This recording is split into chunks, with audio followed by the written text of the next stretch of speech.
just a brief update on how we are doing as a chapter in terms of financial health.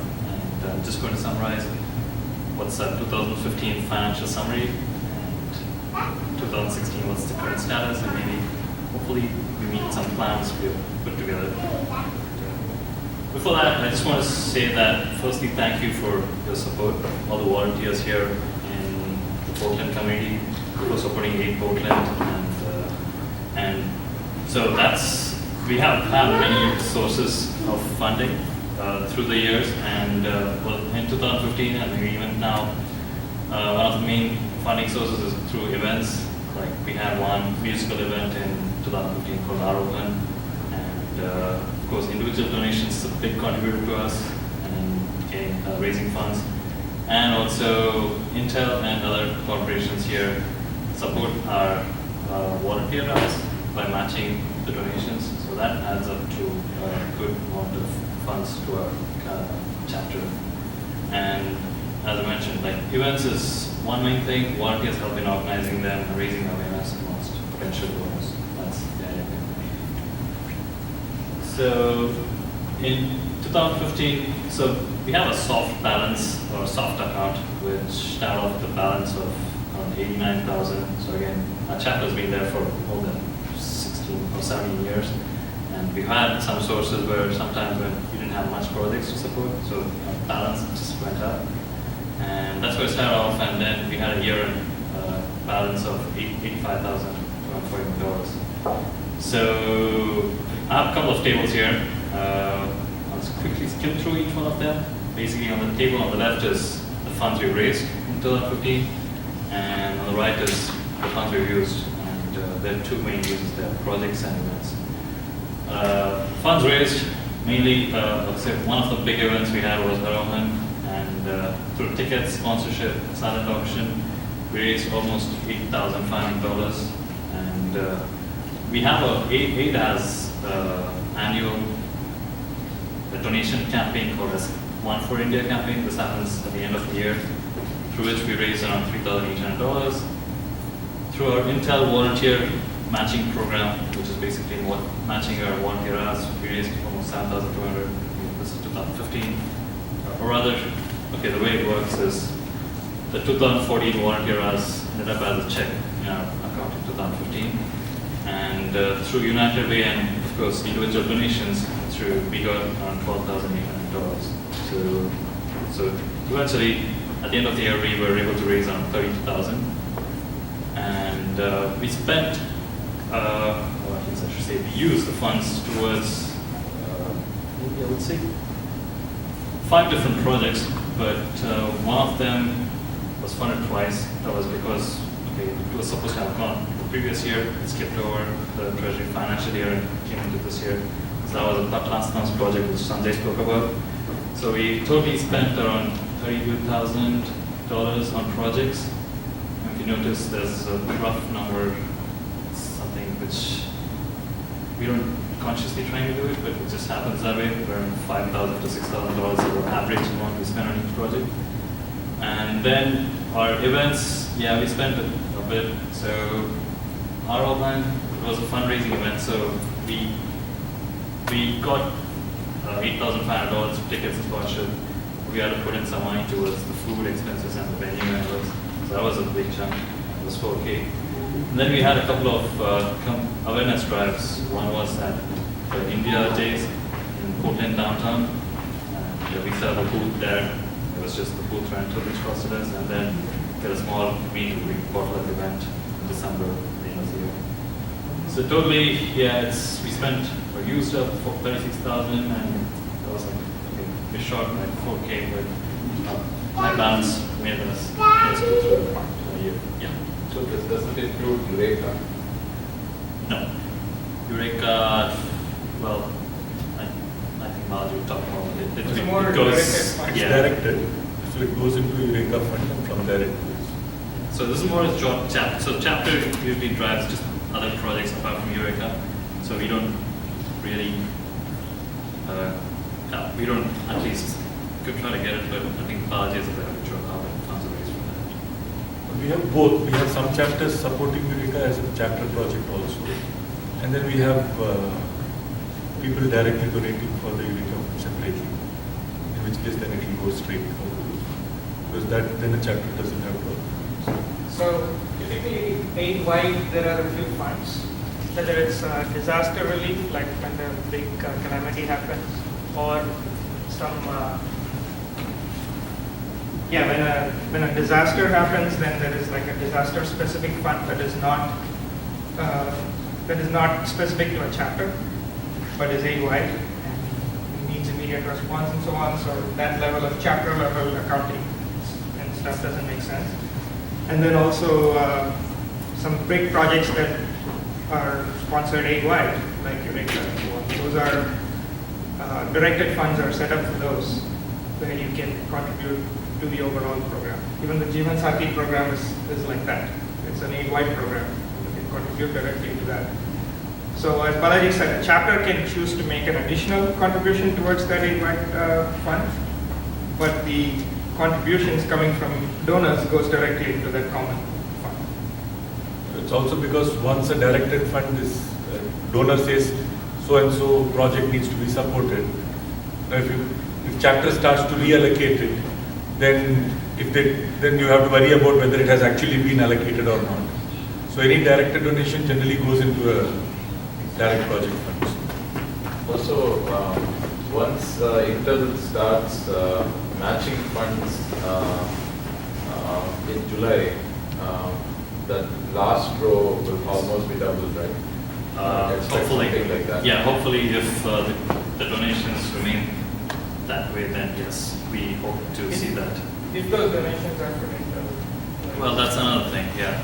So, If people donate to aid and Intel matches it, then here people were donating to United Way and Intel was matching the donation to aid. No. Previously, it was matching the donation to United Way. So it wasn't coming to. You donate your money to aid and then Intel was donating and matching amount to United Way and whichever way you want. so usually, the final summary is like, okay, from this year onwards, so Intel is, again, fortunately or unfortunately, I don't know, but Intel is we have a lot of volunteers work at Intel over here, so, and I think that helps contribute a lot from Intel and other sources. So United Way is this 501c3 organization within US, and Intel used to tie up with United Way until last year, where individuals through Intel employees used to donate to United Way, or at least the program, and we could make a choice, and the donors made a choice that, okay, their money needs to go to a particular NGO, say AIDS program in this case. But Intel also matches that donation, and they would give that matching donation towards United Way and not any of the NGOs. But going forward, the matching donation actually goes to the NGO in this case. So that was a question where if any, say, Intel or other employees donate to Aid Portland, then yes, the matching donation also comes to the NGO. So hopefully we should see more. And you're all set up for that, right? There's some. All the paperwork is done for that. Yeah. We have our name in the system. Yeah. The reserves, is there a policy that wants us to keep a reserve? Is it the rainy day thing is centrally handled? What's the reason for keeping reserves at the chapter level? Well, at all? Why not put the money to work? Right. So that's one thing. I mean, yeah, maybe one of the plans is to basically bring down the balance to half in the next 3 years. So Now, short of ideas, short of the volunteers, can we fund projects sponsored by other? Actually, it's mostly that we need more project coordinators who are willing to put in the time and effort. It's not a lot of time, it's about 20 to 30 hours per year. Usually, and if you want to go into more depth of it, spend about 40 to 50 hours in a whole year. But we need some volunteers who will sign up to be project coordinators, so we can target more projects around the country and sponsor them. But so we definitely we've been short of volunteers, but over the past 3 months we have started getting more interest, and so with more community outreach we get more interest, and hopefully by the end of this year we meet our new funding targets. Like Abhishek said. definitely, I mean, in short, yes, we are. It's more about volunteers not taking the projects. That was a big reason. But the idea is, yeah, we want to do a effort towards funding more funds towards the projects like. Is that typical of most chapters that they have more money than? Not really, not really. Actually, many of the groups which have student chapters, Yes. usually they have less money and they have more volunteers. So I can chime in. We are in sort of this good situation because a lot of our volunteers are employees of Intel, Mentor, local companies. So we are actually taking up most of what you talked about. So Abhishek mentioned we have some enthusiastic volunteers who are really trying to drive a lot more projects. Plus, we have ideas about increasing the amount of funding per project, and also, like you mentioned, so there is an initiative aid-wide to, for example, if we have a dearth of volunteers, but we have money that we can help other student chapters in supporting where they have dearth of funds, we share the responsibility. We are taking one of these approaches, and with the idea that we want to bring this balance down.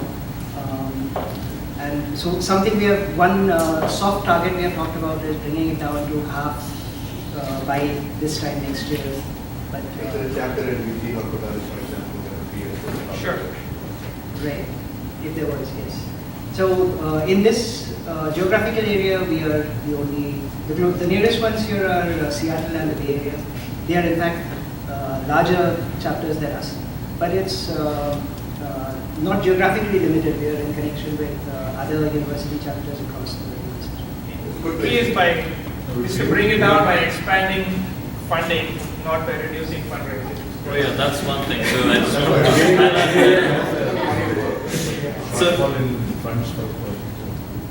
Right. So that's one thing. So if we actually stop our funding, then we're just like really doing. Again, we fund our Abhishek. Actually fighting about this.